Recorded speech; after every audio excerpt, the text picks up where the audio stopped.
Hello everyone. Till now we have completed all the checklist items. Now the only thing which is left is the Terraform code. So let's do that.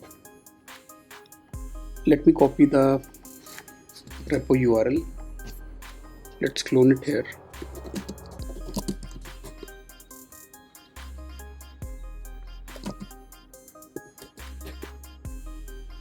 I will write my Terraform code inside a subdirectory. So let me create a directory first.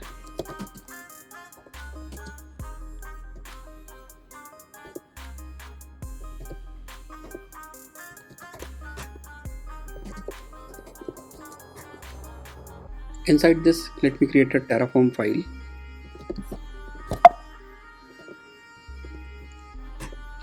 So I will just try to create a null resource because the goal of this video is to show you how it will work with Atlantis. So I will not go into Terraform complexities. I will just create a null resource here.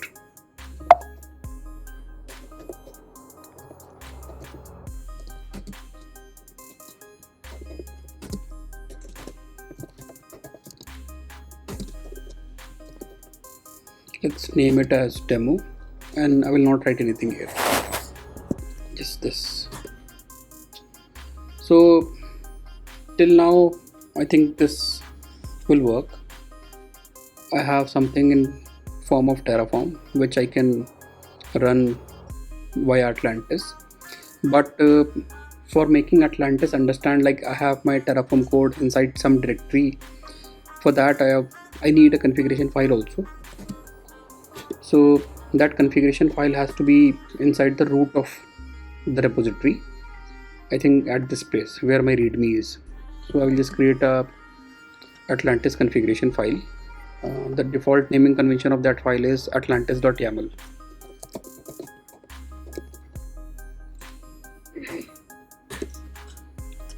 And here I will just specify few basic things. So I will specify version, it is 3, and as I have created my Terraform code inside a subdirectory, so in language of Atlantis I will call it as a project. So I will have to specify where my project is located.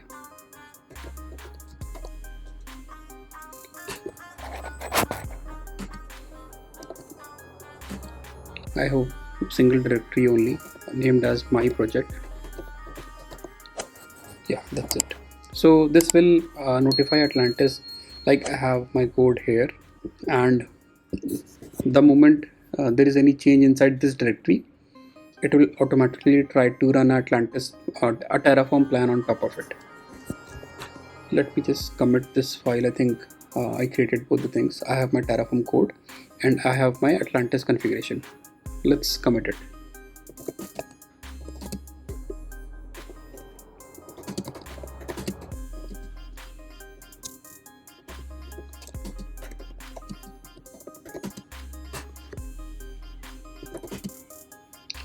But I don't want to push it in the main branch because I will be creating a pull request also.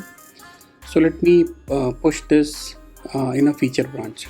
So now let's push our feature branch directly to Git. Cool. Now let's create a pull request.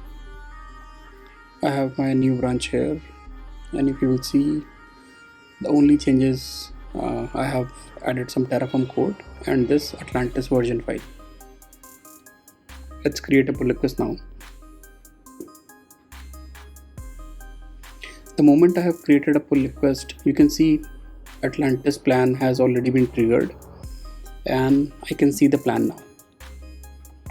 So we successfully deployed everything, and now the moment I will open any PR in my repo, it will automatically detect the change, and if the change is in any of the directory which is defined in Atlantis projects, it will automatically trigger a plan, and once it is done, it will update the comments here with the plan.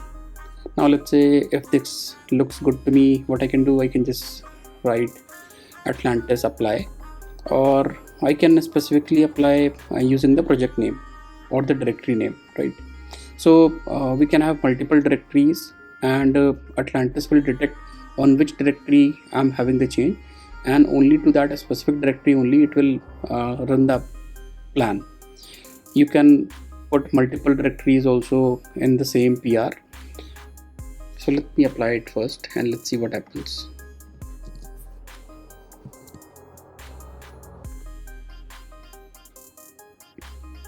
Again, it has triggered an Atlantis apply. Now quickly it will give me a response back like ran apply and something got created, right? So I think this was the complete loop. I will just now do a quick recap of all the things which we did. So we created a repo in GitHub for the Terraform code. We created a GitHub authentication token so that Atlantis can communicate with Git. We created a EC2 machine on AWS. On that we installed Atlantis and Git, and then we done the Atlantis server setup using the command line. After that, we created a GitHub webhook on the Terraform repo so that on every pull request change, it will keep on notifying the Atlantis. We also did some security implementation so that my Atlantis server is only accessible via GitHub. No one is directly able to access this thing. Then we added some Terraform code, some dummy Terraform code I will say, and then using this pull request flow, I am able to do Atlantis plan and Atlantis apply. So this is it for now. See you in the next session.